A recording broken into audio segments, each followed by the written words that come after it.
Good afternoon. It's on. Are these things? This session is... Is this on? Is this on? Is this too loud? Okay. This session is from Apprentice to President, Political Outsiders. It is session 1302 in Macky Auditorium, Monday, April 9th, 3 p.m. I'm Alan Rudy, your moderator. In this session, we'll utilize both the CWA app and a note card system to receive questions from the audience.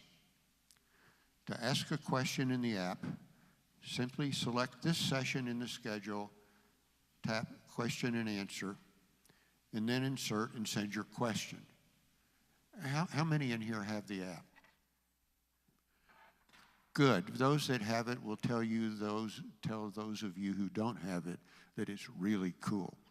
It will make your experience much more enjoyable, and it will make this session go much more quickly.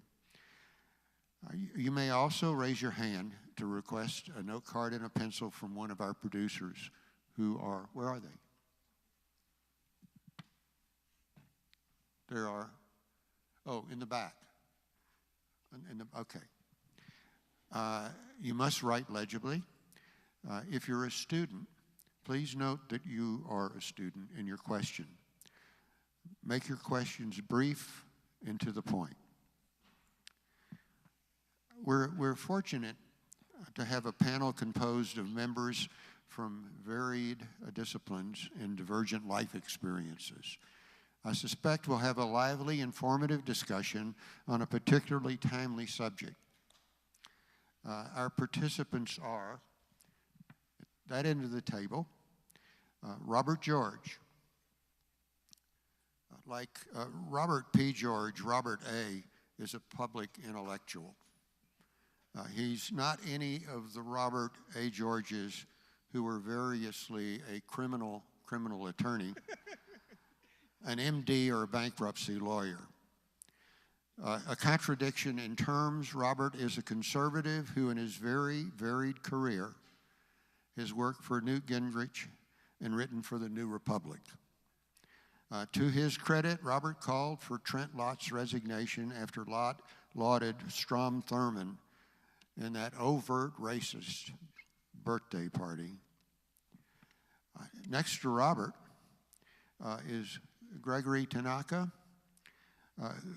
Greg has overcome his MBA, JD, and 2 PhDs to become a positive force in a very important effort to regenerate America's threatened democracy.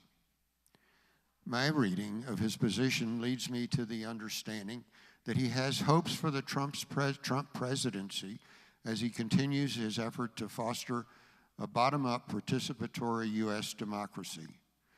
We certainly wish you well in that important endeavor. Next to me, on my left, is Michael Spencer. Those of you who read his bio in the program know that he's a renowned theater designer.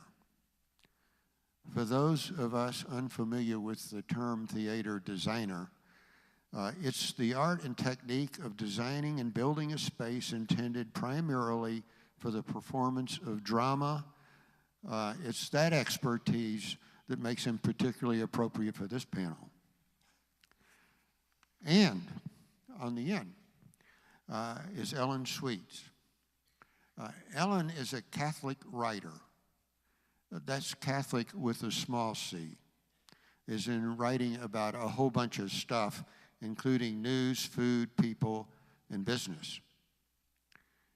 Having spent a wonderful Austin, Texas evening with her, I can attest to Ellen's having channeled her very good friend Molly Ivins' sense of humor and ability to go for the jugular. I do differ with her on one issue. She's written of her belief that Scott Pruitt is President Trump's worst appointment. My candidate for that distinction is Betsy DeVos, who, and I bet nobody in here knows that, is 16th in line for the presidency. The process that we will go through will be that each speaker will speak for 7 minutes, and then they will have an opportunity to speak with and question each other and take 5 minutes each, and then we'll have questions and answers. One other thing of interest is that this is both Michael and Greg's first panel in their first ever conference. Treat them gently. One last thing. The conference, as everyone knows by now, is a project of the community and the university. And as such, it is incumbent upon those of us who are members of the community to do what we can to support its continuance. If you love it as we do, if you arrange your schedules around these April meetings, if you want it to continue and prosper and grow, please make a contribution to the conference. You can do it online through the app. You can do it by going directly to the conference website, or you can mail it in. But please take an extra moment and help us help it. Okay, we will begin with Robert. Thank you very much, Alan. And I have to say, I've been coming here for many, many years, so I missed the last couple. That was like the best introduction that you've come up with, because you actually did actually find Robert A. George, the criminal defense lawyer in I think in Boston, actually. So kudos to that. As you probably could tell from Alan's description, I'm a Republican. And I have been for 25, 30 years. I don't know if I'm vocally in the never Trump category, but it's pretty clear from the things I have written that I do not necessarily hold the president in the highest of regards. That said, he is president, and he became president, and it's interesting to try and assess his appeal. Now, I know that actually, let me just do a quick. Is there anybody in the auditorium who did vote for Donald Trump? Oh, okay, cool, great, excellent. That's better than your average CWA panel here, I'll say. Anyway, now, there are various theories as to why Donald Trump became president. People can talk. People scream and yell about the Electoral College. People can say, it's fake news. It's Facebook. It's the Russians. It's this and that. And people can also talk about the deficiencies of his opponent, which likely played a part in it as well. I will say, however, and again, I'm not necessarily a fan of the man's policies or some of his public pronouncements. I'll say this though. I would say though that I think Donald Trump is one of the most impressive natural public performers we've seen in politics in many, many years.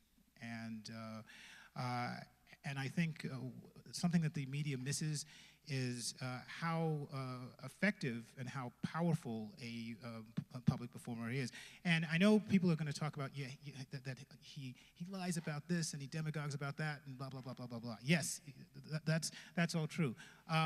But it's not that easy to get up on stage and be a politician, particularly if you've never run for office yourself before. In a serious capacity, and Donald Trump did that, and I'm gonna say something. Well, let me back up a second. He's a performer. He's also an excellent, surprisingly enough, an impressive improviser in the kind of performance sense. He's an overall entertainer, which obviously his many years being on The Apprentice can indicate. And coming out of the New York real estate market, he was and is a salesman, and putting all those skills together is part of his appeal. And I'm now going to say something that will probably sound like blasphemy for a lot of people, but there is something about, if you look at Donald Trump when he's speaking at one of his rallies, and I know some of the people here might start thinking, oh yeah, those rallies, you know, he's talking to all those deplorables and Nuremberg and all this other kind of stuff. No, his rallies are rather interesting, just to look at him.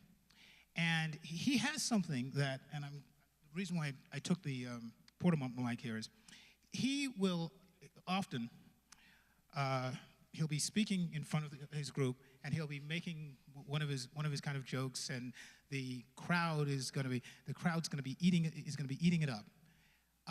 He will listen to them applaud and scream and yell and so forth.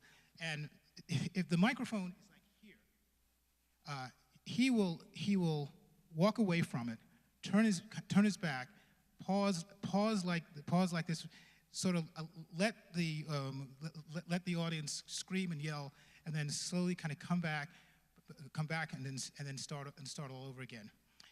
It's something that reminds me, again, a little bit unusual. It kind of reminds me actually of something that James Brown used to do. James Brown, what he would do is he would come up to it, you know, back away, and then, you know, go into the crouch, and then his second man would come out and he'd come back and, you know, get his cape and bring it back.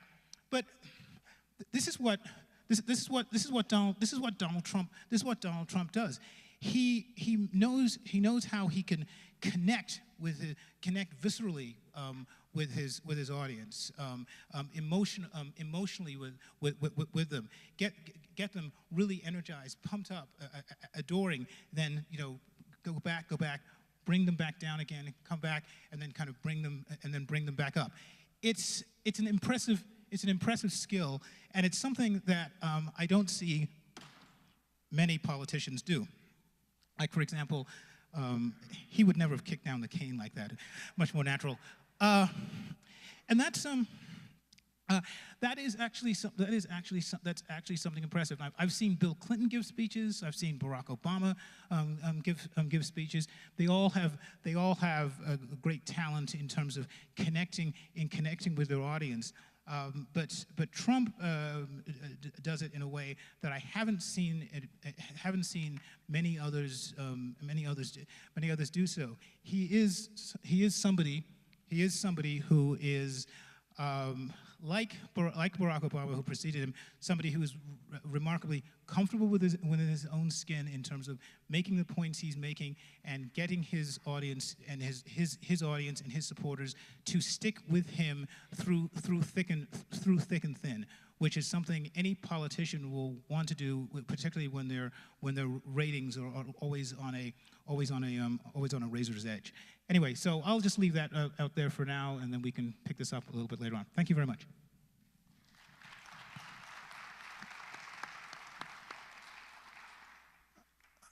Bob Kaufman, who was on the debate up here immediately before this, would have been knocked over by the show of hands of those of you who voted for Trump. He would never believe that there are that many Boulder people who would have done that. Ellen Sweets will be next. Donald Trump. Is this on? You're on. They said you're on. I am on. You know, Miles Davis used to do that walk on stage, play the trumpet, walk around, turn his back to the audience, and he was nuts. So I'm thinking, is that really the best comparison you want to make for the president? I am unapologetically, admittedly, so far to the left of Trump, it isn't even funny. I was living in New York in the 70s and 80s when he pulled some of the most outrageous, the most cruel, the most singularly unattractive attempts at evicting people he wanted to, when he wanted to convert a building.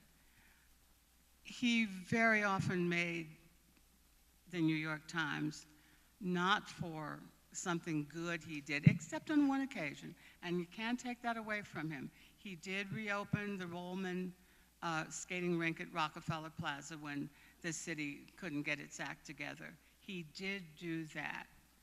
But beyond that, I found him then, as I find him now, a singularly unattractive person.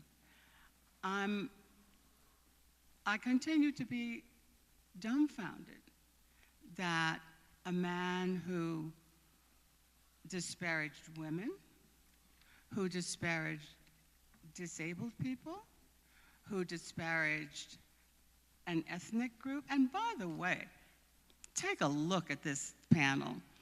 If you came in late, you would have thought this was the CWA Ethnic Diversity Panel. I mean, look at us.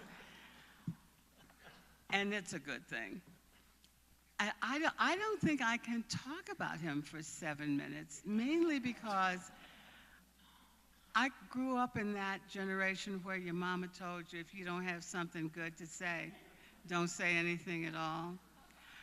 But I must tell you that not too long ago, I was out with friends, and invariably the conversation turned to politics. And I went home that night, and I do not dream, or if I do, I don't remember what I've dreamt. And I dreamed that for some reason, Donald Trump came to my house for dinner. And I prepared moose nose soup and a chocolate pie. How many of you read The Help? Okay, I rest my case.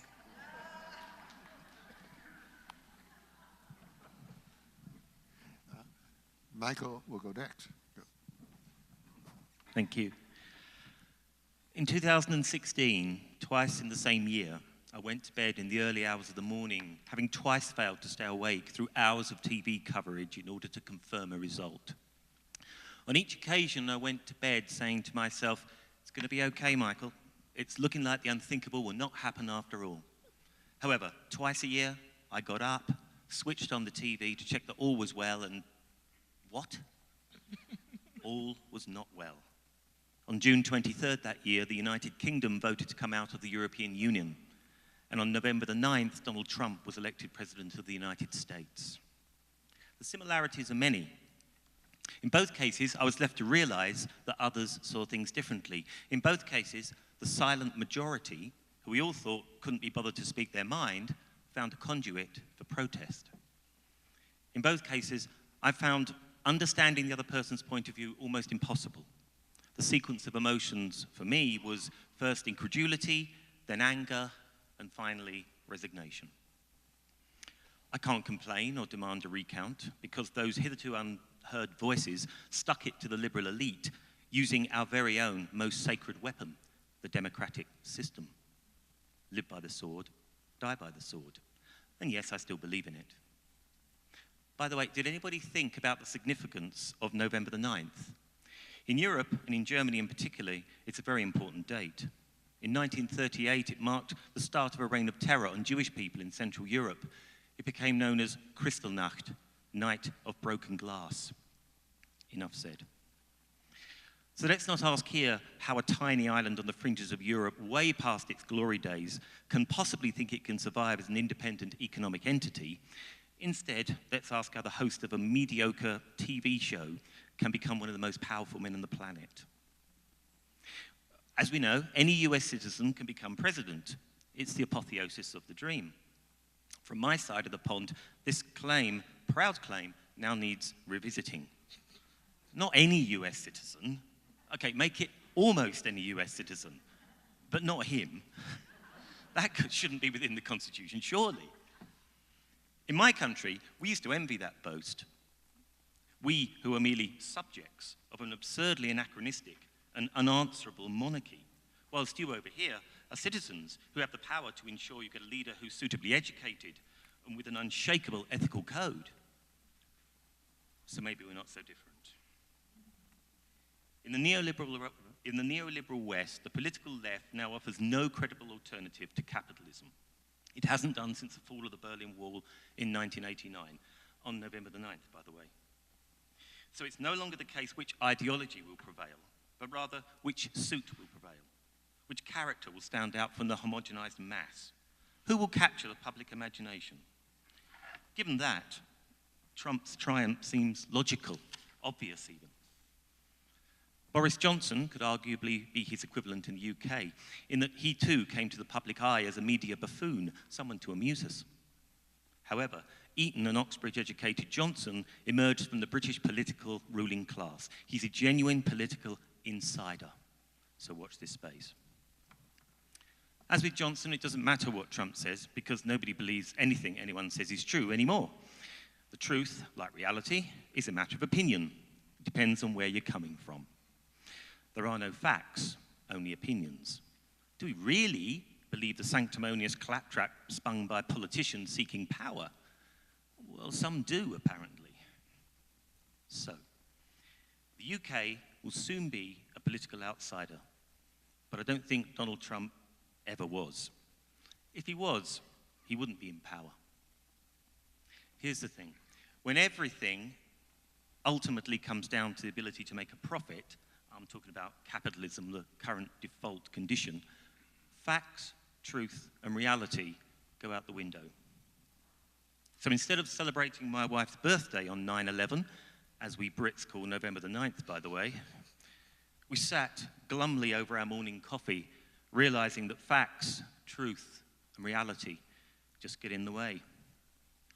And therefore, the host of a mediocre reality TV show can become one of the most powerful men on the planet.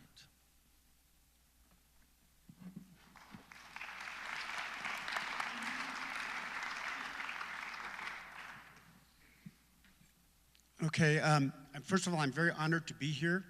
I think this is a great place for discourse, for dialogue, for exchange of ideas, and I really look forward to hearing what you all have to say during the Q&A. I'm just going to raise 3 questions, and then I'm going to play the ukulele, and I'll explain why. First, I kind of want to ask who runs the democracy today in the U.S.? And you hear all these different things about, well, it's run by the New York and London bankers, it's run by the military-industrial complex / CIA, it's run by the Israel lobby. My view is one thing I do know is it's not by for and of the people. So, the second question I ask is what kind of democracy do we want in the future? And I want us to focus after the current administration. So I guess I'm urging us to be a little bit post-Trump, so that we start to think about more than just all the disarray and the gnashing of teeth and the social disintegration, to a time where we can begin to pull ourselves back together as a nation and move forward and stand for something, know what our values are. And so I want us to dream about that time. And I guess I want to ask, what would be the role of the people in this audience? Because I notice it's bimodal. It's sort of 3/4 people my age, and maybe 1/4 students. So I think it's the people who are the students in their 20s and 30s. I think that generation will rebuild this country. By the way, I think there's going to be an economic crash. And I'll put in a plug. My book is coming out in July called Systemic Collapse. But I think we want to work now on how to evoke positive change and come together as a nation to rebuild the country, and start that work now rather than waiting and looking over our shoulder worrying when the shoe will drop.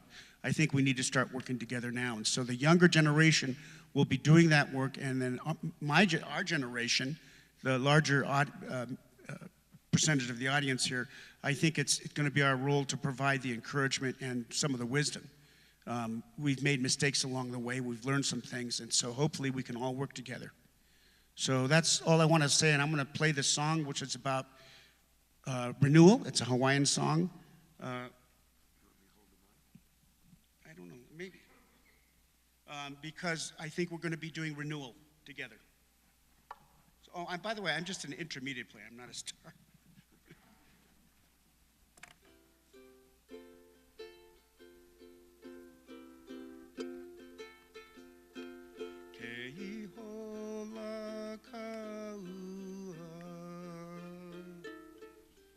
Hali hali nali hua luna, hey hey hey hey, elele ipua ua ke kai, hua le anale hua I kamoana, hey hey. Hey, e kupala ka ua ke kai, ke o iho, e aloha mai, hey, hey, hey, e mele no e kuulani. Kavale hua ala kahonua, kavale hua ala kahonua, eh, eh, eh, eh, eh.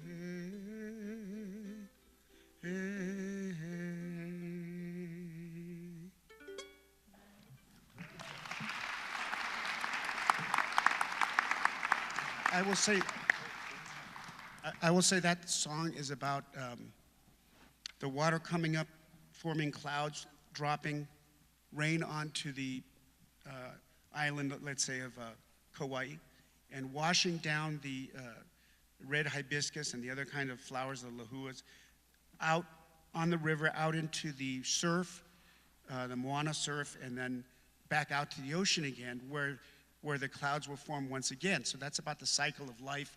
And so the word honua is in reference to renewal. So. Okay, do any of you have questions of any of the other of you or comments? Yeah. Go ahead, Robert. Ellen, if I might ask, you made the point that Miles Davis, did that thing about going towards the audience and turning his back and so forth, and you said, but Miles Davis was nuts. But Miles Davis is also sort of universally seen as a musical genius. So I mean, and it's not often. It's actually often the case that there's a thin line between genius and being nuts, particularly in the creative realm. So the point I was just kind of make there is that it's completely feasible to call Donald Trump nuts or any politician nuts, but also recognize that they could be, if not political geniuses, incredibly politically skilled and knowing how to engage and resonate with a given audience like any other creative artist. I probably owe Miles Davis his memory an apology. I am profoundly disturbed by a national leader who is a pathological liar. I have a serious problem with that. I don't understand why other people don't have a problem with that. I think that in my 70 years, this is probably the greatest threat to the sanity of the Republic. When I look at the people he has appointed to important positions, when you mention the name Betsy DeVos, I break out in goosebumps because I am so anxious about the future of public education at this point.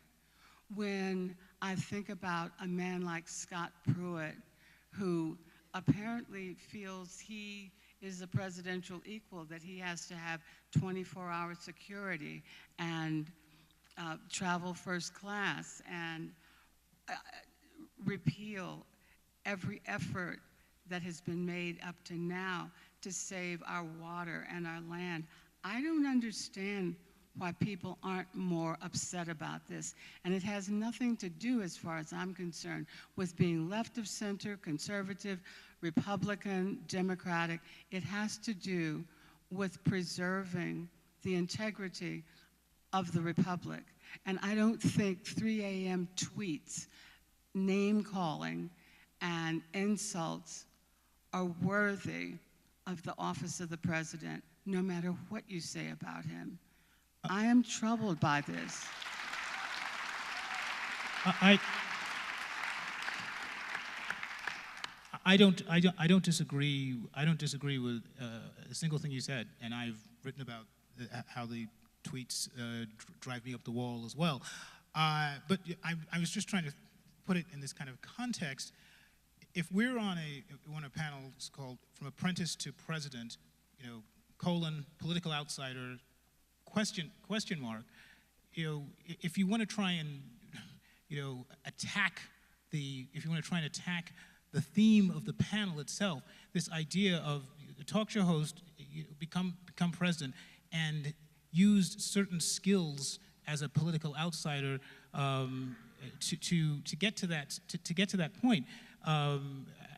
I think that's kind of part of the discussion, and that's not saying that some of his appointments haven't been abominable, or the way his particular public discourse hasn't been awful. But if you're talking about this idea that this political outsider managed to upend a rather large and in certain cases credentialed Republican field, and then upset a rather formidable political semi-dynasty, that doesn't completely happen by accident, and I don't think it's just because of Russians or social media. I think you have to sort of analyze both the man and the political moment that he managed to take advantage of. And as Michael said, this isn't just an American thing. This is an international thing that's going on in the context of nationalism versus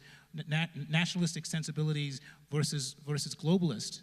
And if we don't understand what's going on in the context of the public, we're going to continually get nasty surprises over and over again.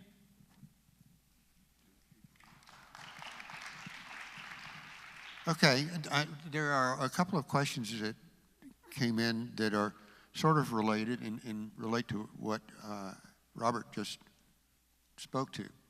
And I'll read both of them. One is, the question is celebrity now more important to American voters than political competence? And the other is, please discuss Oprah Winfrey as a serious candidate to the next election.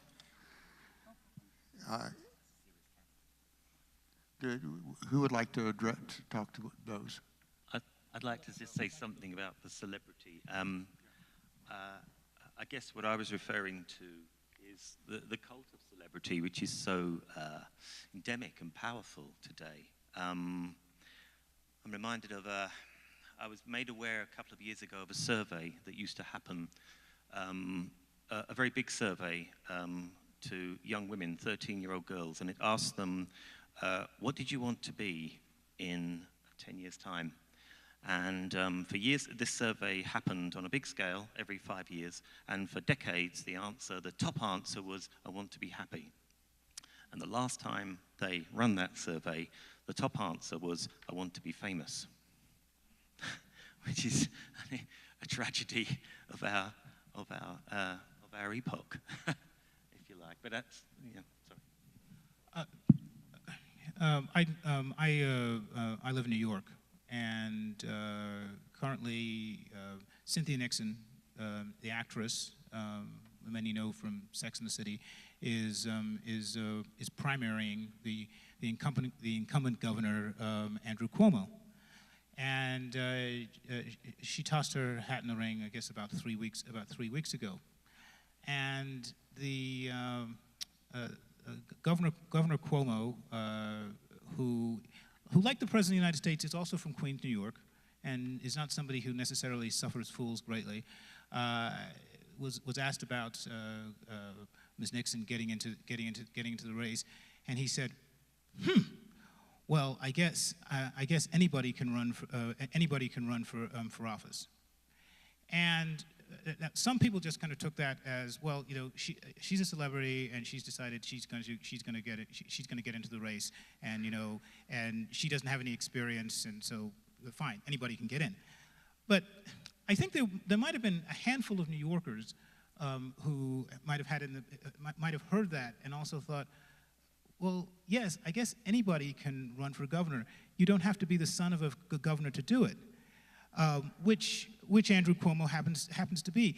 And I just make that point to say that, and this I think is something that Trump kind of took advantage of both in the Republican primary and in the general election as well, that while we decry the idea of celebrities that get into the race, when you have so many generational politicians that are running, whether it's a Cuomo, a Bush, a Clinton, a Romney, or so forth, sometimes you know, the average Joe on the street cannot necessarily run successfully against dynastic politics, and so sometimes you need a celebrity who has their own kind of different kind of cachet and entry with the public to overcome some of those advantages that the system rewards those that already have famous names or who have been around for many years. So I think that and sometimes it sounds kind of counterintuitive, but sometimes the average person at home might take it into their mind that, well, you know, this celebrity here, I have this connection with this guy or this woman that I've seen on television, and maybe that's the kind of person to fuel my frustration with a political system that rewards the wife of one president or the son of another president.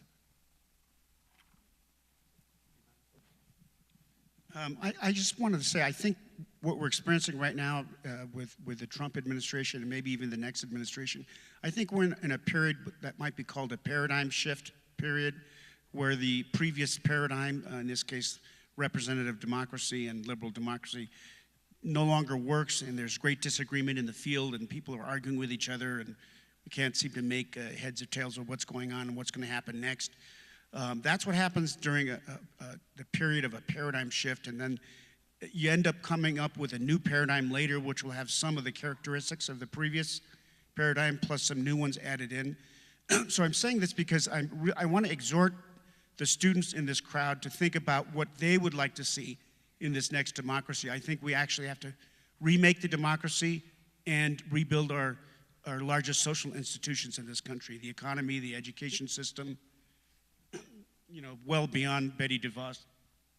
We need to remake the media system. All of this needs to be revisited, the economy and so on.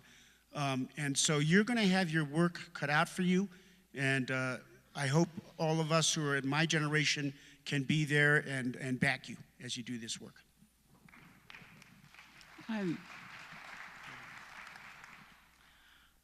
I think Oprah Winfrey is too rich and too smart to want to be president. She has said time and time again, no, she has no such aspirations, and I believe her. Here's given the tenor of the discussion and the conversation, here's sort of a universal question that I think that while I'm reading it to the panel, each of us should ask it of ourselves. And it goes for any panelists, especially anti-Trumpers.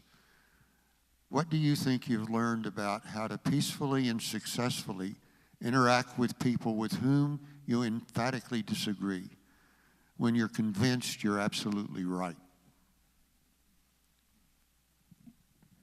You're allowed to think about that for a minute before answering. I don't have a problem with people who disagree with me. I think if we all thought and believed the same, it would be a very boring place to be. But when you ignore the impact behavior has on large, significant groups of people, you've really got some splaining to do. Because I don't understand that. I don't understand authorizing federal entities to intercept parents taking their child to school on the outside chance that they're here illegally. I think there are ways of dealing with this issue that are not cruel and heartless, insensitive and unkind. I have a big problem with unkindness, and I've seen too much of it in the past year. And if you can persuade me that it's okay to disparage women, if you can persuade me that it's okay to include people in a presidential cabinet who are known to have been abusive to women, then more power to you. I'll have that conversation with you, but I won't understand where it's coming from. Well, I want to say that I said that I respected the democratic system, and I do, and I think that maybe something that is good that comes out of this is that there's a voice that has been heard, that has been maybe silenced or silent before, and there are people who've been ignored who now can't be ignored, and maybe that's a good thing. Maybe that's a good thing to actually hear those voices and to respond to them. So if it opens up a dialogue, to respond to the question, I think it could open up a dialogue. Well, as a black Republican who lives in New York, I have no idea of how to talk to people that disagree with me. In the current environment, I find myself disagreeing with Republican Trump supporters, and I find myself disagreeing with liberal Democrats and so forth. Maybe it's just me. Maybe I'm just a disagreeable character. I don't know. So the point is, listen to people. Don't always assume the worst of them, though they may have made a decision, a political decision, a voting decision that you vehemently disagree with.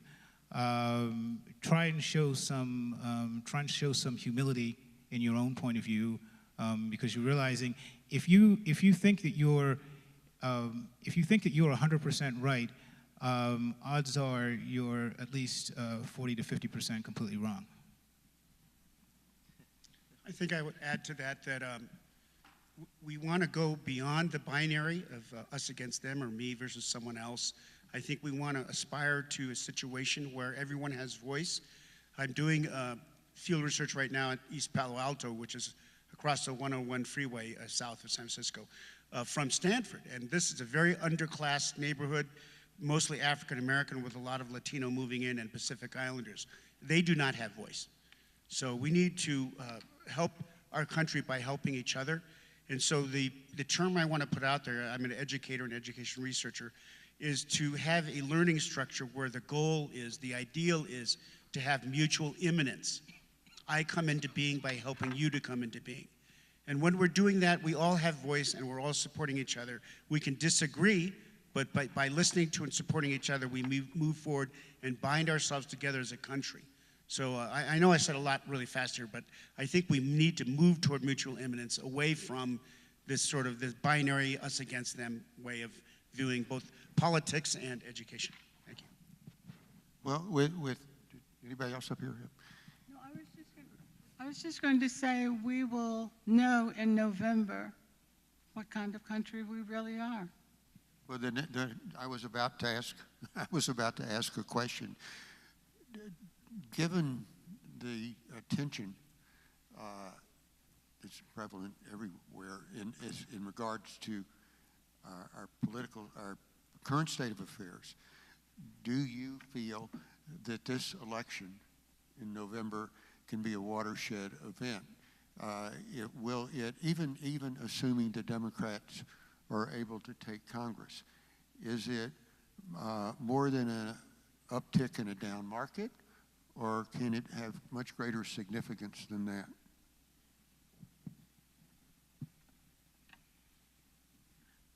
There will either be a course correction or we'll continue as we are, and that really scares the living daylights out of me.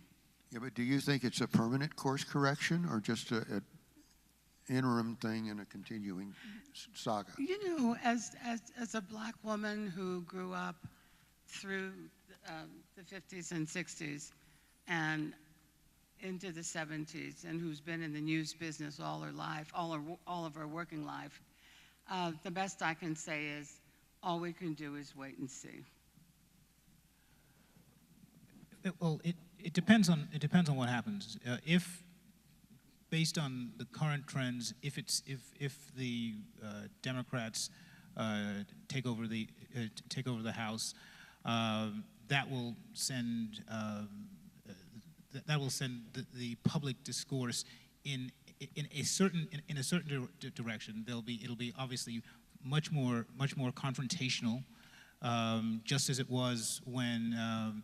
Just as it was in 2010, after the in 2010 when the Republicans took over the House, it'll be much more confrontational. The Democrats will have subpoena power to look at various things that are going on in the agencies and so forth.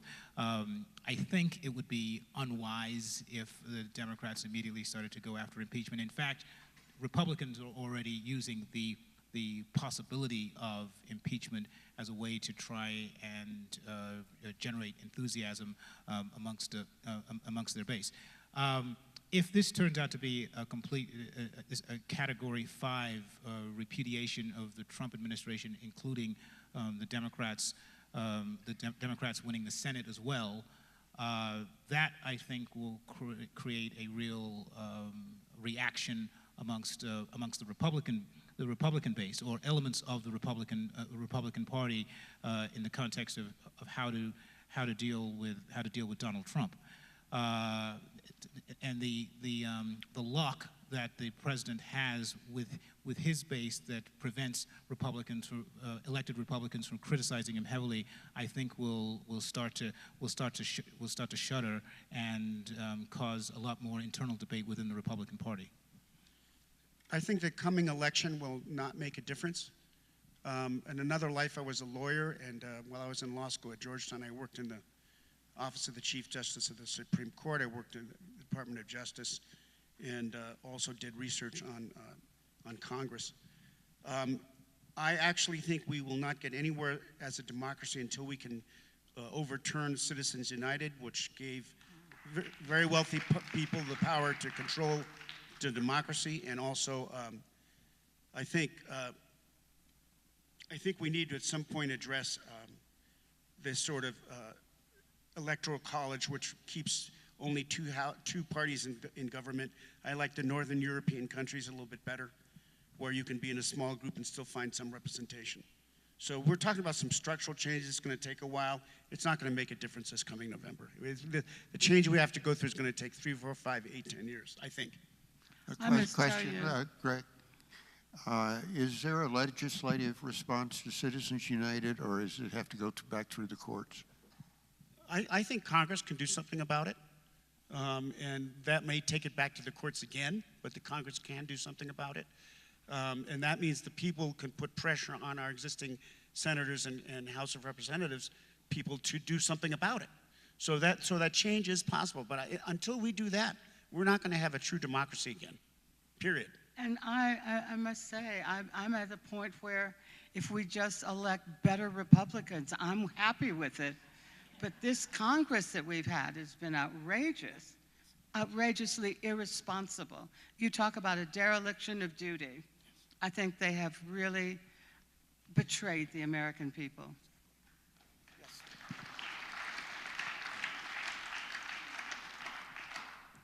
I don't feel overqualified to answer this question because, as you can probably tell, I'm from a small island on the fringes of Europe, seem to be even more insignificant. But I think if you look at what's happening in Europe, not only in the UK with Brexit, but also in France, in Italy, in Spain, in Germany, you see that there is a move to the right, and that's what I think is going to happen in the coming years. There will eventually be, as always happens in politics, a backlash against that. There will be a move that changes that, but I can't see that in the immediate future.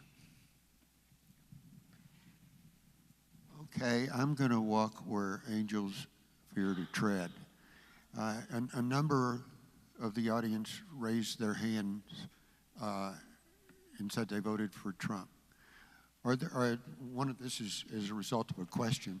Are any of you who did that sorry that you did? Very interesting, because the question was, how do we talk to the people who supported and voted for Trump and explain to them what has happened and that they did the wrong thing? And the fact of the matter is they don't believe they did the wrong thing. And it gets back to the question of how do you communicate across barriers, and how do you define the barriers? What is it that makes both the left and the right believe that their thoughts are impregnable? First of all, can I interject and say that I don't see Trump as being all bad. This is a guy who came into office in the first week of office. He canceled the Trans-Pacific Partnership movement, which would have taken away which would have given legal power to foreign corporations to sue the United States and various cities and other entities.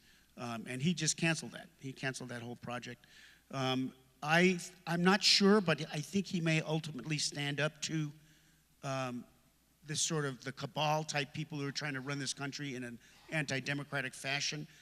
We have to look at the December 21st executive order, where he basically said he's going to use his power to go after those who do child trafficking and other immoral acts, and that it is such a high level of such a big problem now that he's considering it a national emergency, which means he can use the U.S. military on domestic soil. So this is very, and also whoever's doing this bad work he can go after their assets. So this is an executive order, like with sweeping powers. So I'm not sure where he's going to end up on this yet. Is he really going to try to clean things up, or is he just like, another smokescreen? I'm not sure. But that's the problem. You don't know. What happens today might be changed day after tomorrow. The guy is so erratic that it's. But Ellen, that could be because he doesn't want to get shot. If there's some real heavy players out there that could take you out, they may not take you out because maybe, next week you'll be on their side. So, right? I mean, I don't know. I'm kind of thinking he's playing this the kind of game where he's doing this quick dance. It would also help if we had responsible people in the NSA and in the State Department who knew how to manage public policy and international policy. We don't have that. It's like scrambled eggs and onions. I would answer the question and say that it's important we have to listen to people. There's a parallel, I think, I drew a parallel with the United Kingdom coming out of Europe. I come from London. Overwhelmingly, London voted to stay in Europe. But the less well-off, the poorer parts of the UK, notably the northeast, voted overwhelmingly to come out of Europe. So, you know, there's something there we need to look at. We need to understand why that happened, and clearly it's to do with economics, and clearly we must question that. I think it's partly to do with economics, but there's also there are also cultural data points that don't necessarily get addressed. Over the last, obviously, there's been a lot written about the opioid crisis. In fact, the first time I became aware of it was several years ago when I was attending CWA here, and I had a conversation with one of the volunteers who was a driver who was telling me about these things that were going on. I said, "Wow, I didn't realize that." And then it seemed like just a few months later, this was something that was being discussed nationally. The opioid epidemic has hit white America in a large fashion. The rates of suicide among white Americans has been going up over the last few years. And so it's not necessarily surprising that if you're starting to see these problematic aspects coming out of one certain group, and then suddenly see that that same group or that same demographic also ends up electing a Donald Trump. Again, there is definitely a whole lot to criticize about Donald Trump, and I could actually be on a panel where I would list all the issues that I have. But it seems to me that the problem is more than just the president. It's pockets of this America that feels that it has been left behind economically, left behind culturally, and if we don't figure out how to address that fact, you know, we're going to have more of the same. It may not be a Donald Trump, but it may also be somebody else who has equally problematic policies. Okay, this is particularly appropriate. A student asked, with the emphasis on students getting involved in our future government, along with the wealth gap growing, how will people not of wealth make an impact when the wealth celebrities control so much of our domestic infrastructure? Vote. Vote. I don't care how much dark money exists.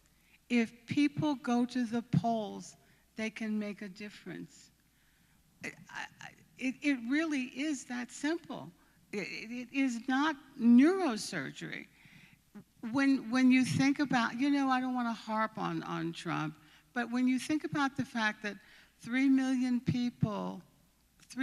more people voted for the Democratic candidate than for Trump, were it not for the Electoral College, we would not have Neil Gorsuch on the Supreme Court. We would not have Betsy DeVos as heading up education. We would not have a nitwit like Rick Perry governing energy issues. Good grief. Your governor. He's actually he surprisingly enough, actually, he's turned out to be one of Trump's better appointments. You know, like it or not, he has. It's true. It just look. Rick Perry. Rick Perry has been a good energy secretary. Maybe it's because of the contrast with everybody else, but the fact is, it is what it is. Back to Ellen's, what should young people do? First, register. And get your friends to register. The marches of young people have been seminal and have the potential of leading to a whole new movement, but it's not going to happen if you and your friends don't register and don't vote.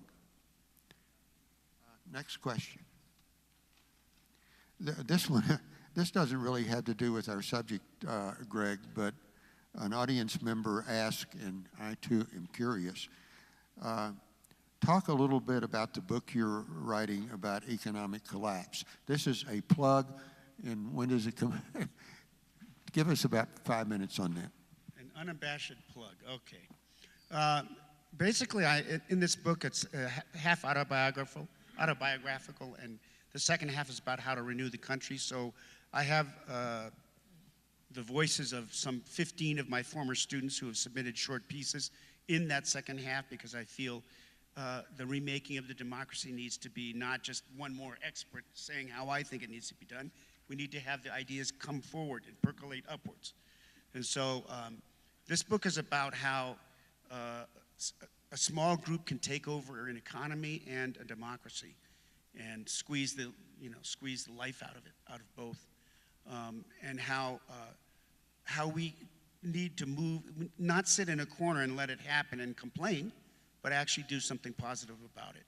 So there's all kinds of statistics out there.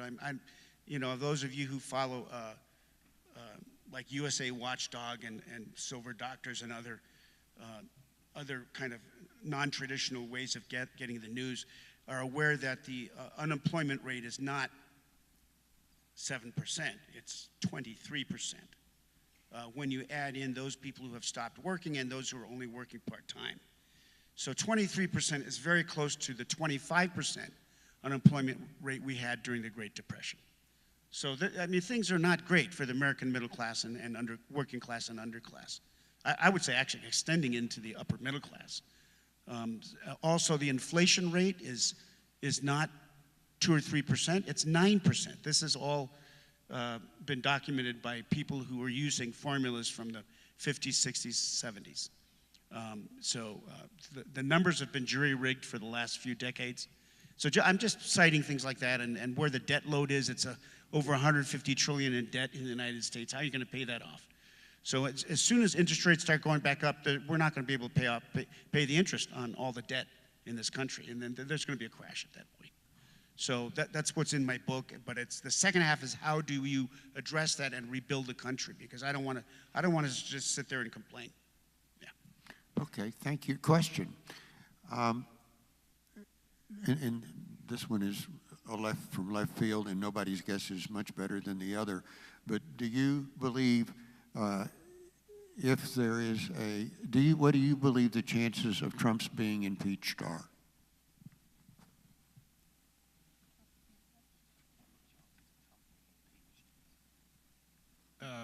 I don't even care. It's all about Congress. It's all about the Congress. And so far, they've apparently been on the surface, I'll say on the surface, have been comfortable with his shenanigans. I suspect that behind the scenes, they're scrambling to find candidates who can overcome the blue wave if it comes. I mean, if we sustain the momentum that has started by, of all people, the survivors of the Parkland school, the Parkland students, the survivors, if we can make it through that, maybe we can, as I said, elect a real working Congress. And it won't matter about Trump being there.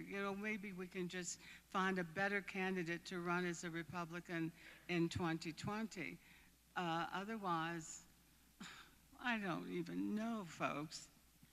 This is why I think Trump is doing a tap dance, because when he first got into office, there was a decent chance he would be subjected to that and impeached and knocked out.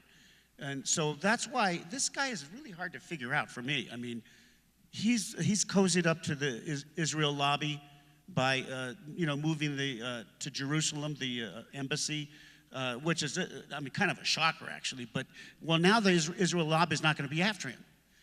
He's surrounded himself with generals. So as far as the CIA/military-industrial complex, they kind of don't know what to make of that. So I think he's far less likely to be impeached now, just because of the actions he took to preempt that action, in my opinion.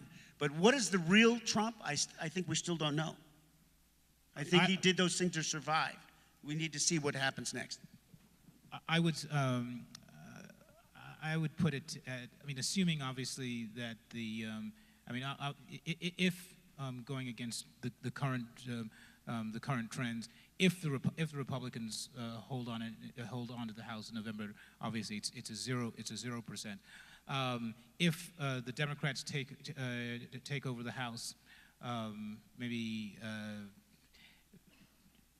15 to 20%. The caveat there is it's actually not it's not just about the Congress.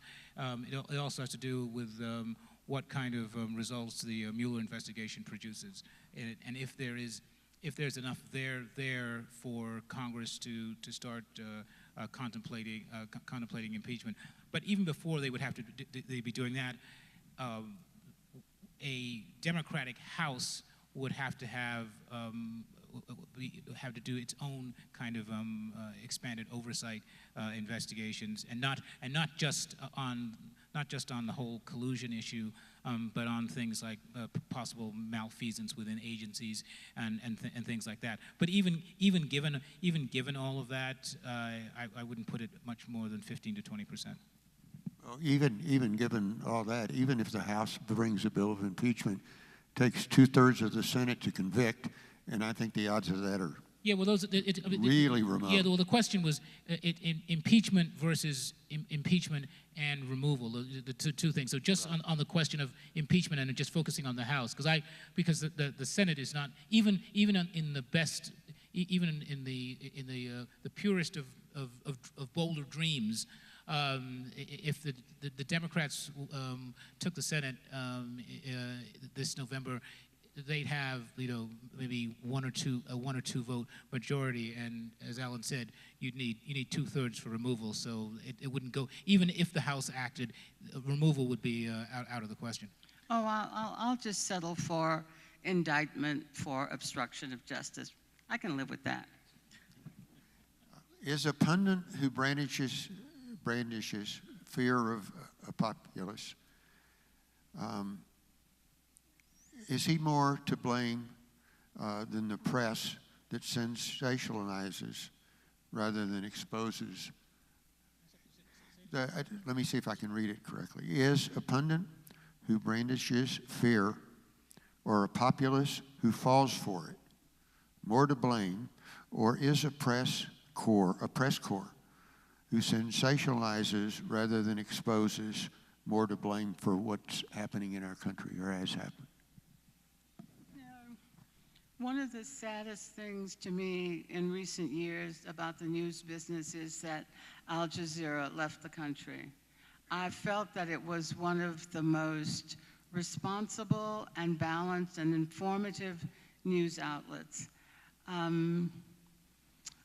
I think, as dearly as I love the Washington Post, it has gone a little overboard recently in its coverage of the Trump administration. But I think this whole business of assigning blame to media for things that go wrong is not responsible. And I think that as an informed people, we ought to read and listen to a wide range of entities. And somehow or other, the whole interest in news has become an us and them. It's Fox or it's MSNBC. It can be both. I watch both. It's not the press's fault. I mean, at the same time, as a member of the press, I'm not necessarily going to hold my industry, my vocation, unculpable either. There are various decisions that those of us made and actually continue to make. At this point, is it really actually news for a CNN to run a Trump rally from beginning to end? I mean, you can do a cut in and find out if he's endorsing somebody or denouncing somebody, and then cut back and go to regular programming. but if you're making that decision that, well, a Trump rally means ratings, that's good, but you're also giving the President of the United States, an hour, a free hour, and that often has kind of political consequences. And there are considerations of what you decide you want to cover. Do we need to have Stormy Daniels on 24/7 on some stations or some outlets? Do we need to focus on certain specific policy issues and statements that, or actually explore what's in the spending bill or the tax bill versus the tweet of the moment or the outrage of the moment? And this, by the way, it's not just about the current administration may be the end result of what has been happening for years, if not decades. But a lot of this has been going on in terms of media decisions. And again, now in fairness to our industry, we've also been fallen victim to the economics as well. Lots of people at my paper and other outlets have been laid off over the Denver Post, for example, in recent days, in recent months and years. And when you start losing all of those people, it becomes harder and harder to do broad coverage and analyze things, and ultimately the public ends up losing. Okay, we have very few minutes left. Do any of you have some last thoughts that you'd like to share? That you haven't already? No. I'm a Facebook junkie, and every time I post anything, I'd say just remember November. Robert, you look like you're about to. Well, no, I was saying, this is in a sense a reiteration of a couple things that I've already pointed to. Try and show humility in your own viewpoint. If you do have friends that voted for Trump, rather than consign them to the pits of hell. This is Boulder. It depends on whether you believe in hell, but that's another story. Instead of doing that, try and have friendly conversations with them, and don't always necessarily zero in on questions about resistance or things like that. Just talk to them face to face as you would if you were friends with them before they voted for Trump. The voting for Trump is probably that friendship can probably survive. Just have have friendly conversations. Go to a political channel or political outlet that you do not necessarily agree with, and try and read a few things. Don't read the comments, but read the actual article and see if there's anything there that resonates with you, and you can say, okay, well, I don't completely agree with that person, but there's an interesting point there. Maybe I need to explore it a little bit more. In other words, kind of try and get out of your personal comfort zone, your political silo, and see what happens. I absolutely agree with that. And I just want to say it's a bit like the problem of gender binary. It's the answer is to reject that binary model, and to look at other models. There's a parallel there, I think. Panel, thank you. You've really been wonderful, truly diverse, thoughtful, and articulate.